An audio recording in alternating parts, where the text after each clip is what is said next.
The alarm went off, right on time, like it always did, but this time, she didn't reach for it. The alarm kept ringing, not loud, not aggressive, just persistent. A small sound repeating itself, asking for the same thing it asked every morning. Wake up, get up, start. She heard it. Of course she did. Her eyes were already open. She had been awake for a while, not fully thinking, not fully resting, just there. The room looked the same. Soft light coming through the window, shadows resting quietly on the walls. Nothing urgent, nothing demanding. Just another morning that had arrived without asking how she felt about it. The alarm kept going. She didn't move, not because she couldn't, not because she didn't know what she needed to do, but because something inside her wasn't ready to follow the routine. Not yet. Her phone was right beside her, close enough to reach without effort. All she had to do was extend her hand, turn it off, sit up, and begin. Like every other day, the alarm kept ringing, and for a moment, it felt louder. Not in sound, but in meaning.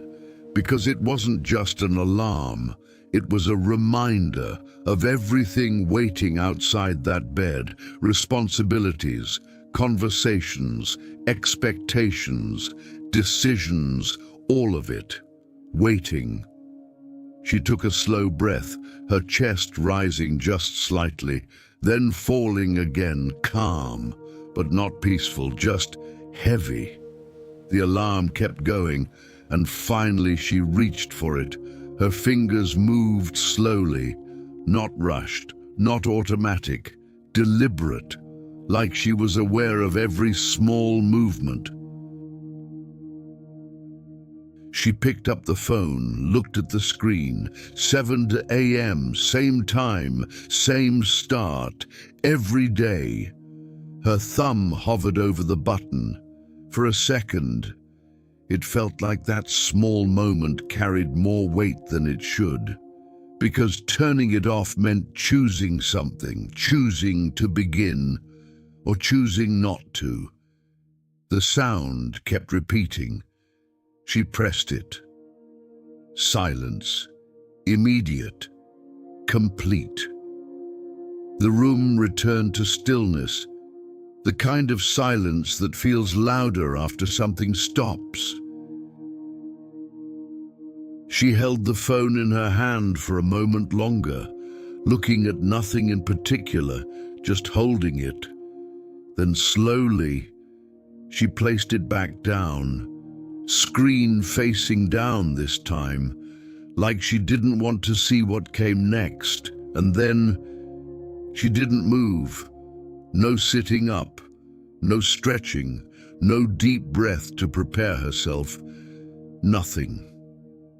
She just stayed, exactly where she was, her head still resting on the pillow, her body still under the covers, her eyes open, but not focused on anything. Time passed, quietly. Without asking permission, a minute, maybe two, maybe more. She didn't check, because checking would mean acknowledging it. And right now, she didn't need to know. She turned slightly, just enough to face the other side, adjusting the pillow, pulling the blanket a little closer. A small movement. But it changed something, not outside, inside, because she wasn't reacting anymore. She wasn't following what the moment expected from her.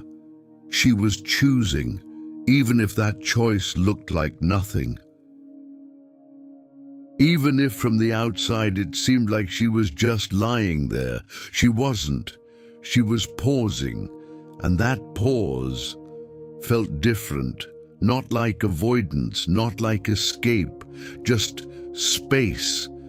Space between what was expected and what she was ready for. Her breathing slowed, her shoulders softened, and for the first time that morning, there was no sound telling her what to do next, no notification, no reminder, no pressure, just silence, and her, still there. The day hadn't started yet, but it wasn't gone either. It was waiting, just like everything else, but now there was a small distance between her and all of that.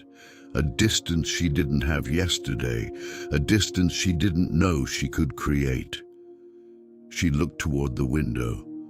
Light had shifted slightly, barely noticeable, but enough to remind her that time was still moving, even when she wasn't. And strangely, that didn't feel wrong. It didn't feel like she was falling behind. It didn't feel like she was missing something. It just felt like she wasn't rushing to catch up. Not today, not immediately. Her phone stayed where she left it, silent, unseen, irrelevant, at least for now. And she stayed too. Not forever.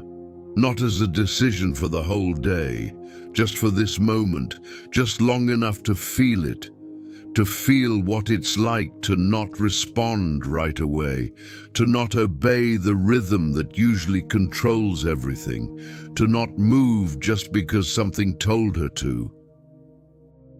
She closed her eyes, not to sleep, just to rest in that space a little longer, and the silence held, soft, uninterrupted. Enough. She stayed, and for once that was enough.